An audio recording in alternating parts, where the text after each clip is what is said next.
Welcome to CBT News with Shyann Malone.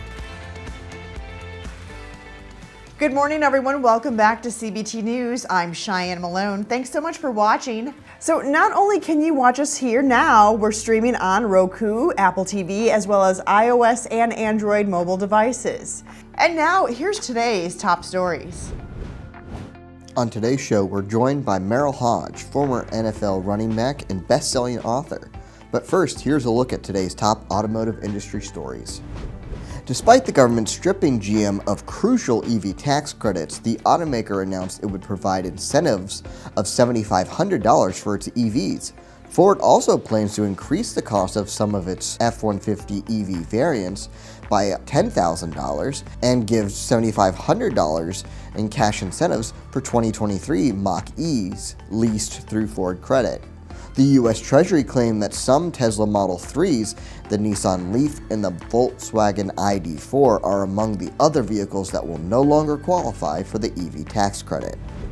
EV maker Fisker revealed that in addition to its direct-to-consumer distribution strategy, the business is creating a dealer partnership model in North America to expand its sales and delivery network. The model aims to provide dealers with a large market that can sustain prices without concern for local competition. Additionally, the model will enable dealers to offer Fisker vehicle pricing to their customers without haggling.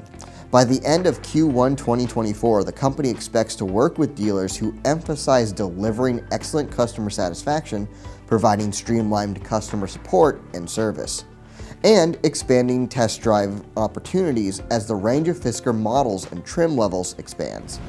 Automotive research firm IC Cars analyzed over 9.2 million used car sales from the last 5 model years, ranging from 2018 through 2022. And the results revealed that the Ford F-150 remained the best-selling used model in 2023, while Tesla's Model 3 stood as the best-selling EV. The result also showed that the Chevy Equinox has displaced the Ram 1500 as the third most popular used model. In EV rankings, the Chevy Bolt and the Nissan Leaf replaced the Tesla Model S and X. The Toyota Corolla made the most significant improvement, moving up 5 spots from the number 13 to number 8. As we enter 2024, top automakers remain optimistic as they experience their best U.S. vehicle sales year since 2019. American Honda sales topped 1.4 million units, a 33% increase in 2023. Nissan reported a significant rise in sales, with an increase of 23.2%, representing roughly 900,000 vehicles. Toyota Motor North America also had a great year and is projected to be the #1 retail brand for 12 consecutive years, with over 2.2 million vehicle sales. Meanwhile, Ford posted its Q4 sales, capping off a record EV year, selling nearly 25,000 EVs, up 24% from Q3.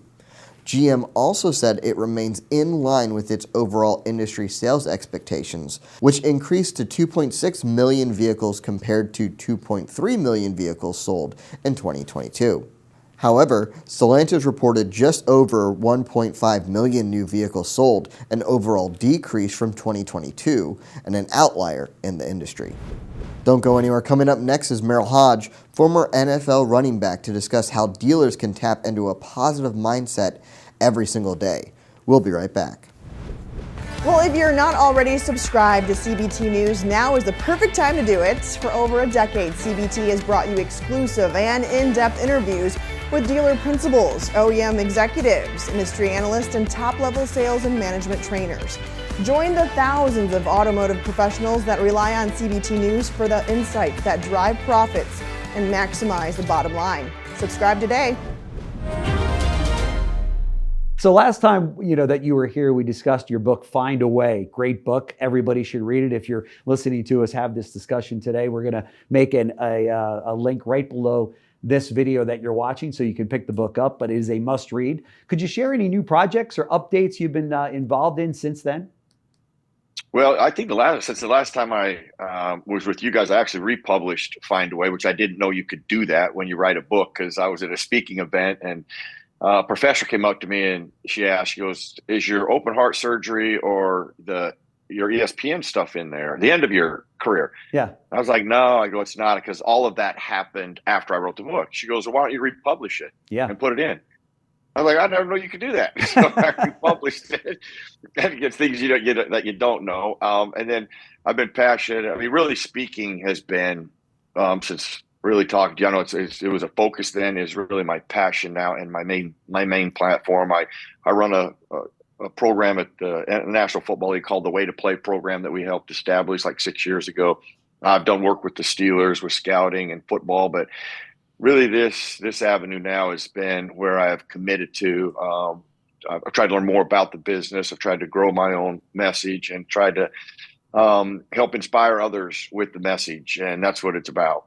Well, and that's exactly what we wanted to talk to you about today, because you do such an incredible job speaking all over the country. You're one of the foremost authorities on keeping a positive mindset. You've been through a lot, so you really walk the talk there. But so with that in mind, and with, Find a Way, how do you cultivate a positive mindset on a daily basis, both in your personal and professional life? There's a lot of people out there have gone through some difficult times, and it's difficult to remain positive.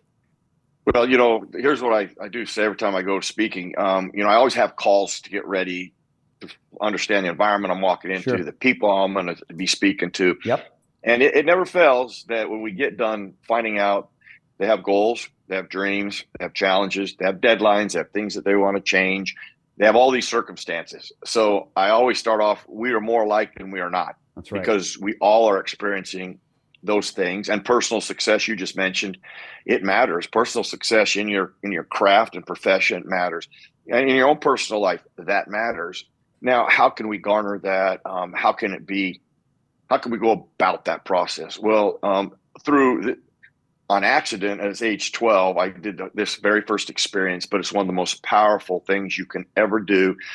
I always tell people, like, at some point during my message, I ask people, do you control your mind, or does your mind control you? And at the end of the day, that is where everything starts and ends, because everything I just mentioned, whether it's a deadline, a challenge, a change, something starts right here with a positive thought process or a negative thought process, but it starts here. So how you control your mind is vital. One of the most powerful tools that you could ever do to help control your mind are visuals.